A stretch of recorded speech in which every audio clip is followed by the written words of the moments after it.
দুপুর 2:30টা পর্যন্ত মোট 91টি অভিযোগ জমা পড়েছে নির্বাচন কমিশনে। আপনারা জানেন আজকে উপনির্বাচন ছিল, বিধানসভা উপনির্বাচন, এবং সেই ঘটনায় এবং সবথেকে বেশি 65টি অভিযোগ রানাঘাট দক্ষিণে, সবথেকে কম 5টি অভিযোগ মানিকতলায়, সেখান থেকে 5টি অভিযোগ জমা পড়েছে। অন্যদিকে 13টি অভিযোগ জমা পড়েছে বাগদায়।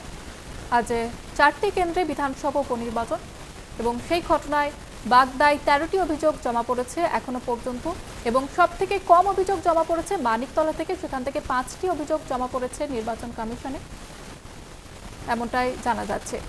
এবং দুপুর 2:30টা পর্যন্ত মোট 91টি অভিযোগ জমা পড়েছে নির্বাচন কমিশনে। এবং যেমনটা জানা যাচ্ছে সবথেকে বেশি অভিযোগ যেখানে বিক্ষিপ্ত অশান্তির ঘটনা আমরা দেখেছি সকাল থেকে, সেখান থেকে অর্থাৎ রানাঘাট দক্ষিণে 65টি অভিযোগ জমা পড়েছে নির্বাচন কমিশন। অন্যদিকে মানিকতলা, সেখানেও উপনির্বাচন ছিল, সেখান থেকে সবথেকে কম অভিযোগ জমা পড়েছে, যেমনটা জানা যাচ্ছে 5টি অভিযোগ জমা পড়েছে নির্বাচন কমিশনে। অন্যদিকে বাগদা থেকে 13টি অভিযোগ জমা পড়েছে নির্বাচন কমিশনে।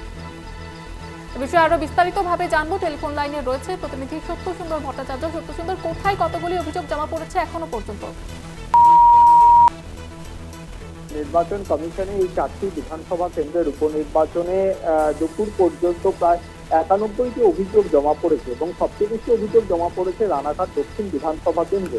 এবং তার পাশাপাশি বাগদায় বিজেপির প্রার্থীকে সেখানে গো ব্যাক স্লোগান দেওয়া হয়েছে, সিআরপিএফ এর বিরুদ্ধে ধাক্কাধাক্কি মারধরের অভিযোগ এসেছে। অন্যদিকে বিজেপির পোলিং এজেন্টদের বাড়ি ভাঙচুর করা হয়েছে গতকাল, এবং সেই অভিযোগও এসেছে। এবং সেক্ষেত্রে প্রত্যেকটি অভিযোগের ক্ষেত্রেই সংশ্লিষ্ট জেলা নির্বাচনী আধিকারিকের কাছ থেকে রিপোর্ট চেয়ে পাঠিয়েছে নির্বাচন কমিশন, অর্থাৎ মুখ্য নির্বাচনী আধিকারিকের দপ্তর। এবং কিছু কিছু ক্ষেত্রে সেখানে অ্যাকশন টেকেন রিপোর্ট চেয়ে পাঠানো হয়েছে, অর্থাৎ সেখানে সংশ্লিষ্ট জেলা প্রশাসন কি ব্যবস্থা নিয়েছে তার ভিত্তিতে কিন্তু রিপোর্ট চেয়ে পাঠানো হয়েছে। এবং সেই রিপোর্ট কমিশনের দপ্তরে আসার পরেই প্রয়োজনীয় ব্যবস্থা নেওয়া হবে, এমনটাই কিন্তু জানানো হয়েছে কমিশনের তরফে। বেশ, ধন্যবাদ জানাবো সত্যসুন্দর। আমাদের সঙ্গে ছিলেন প্রতিনিধি সত্যসুন্দর ভট্টাচার্য।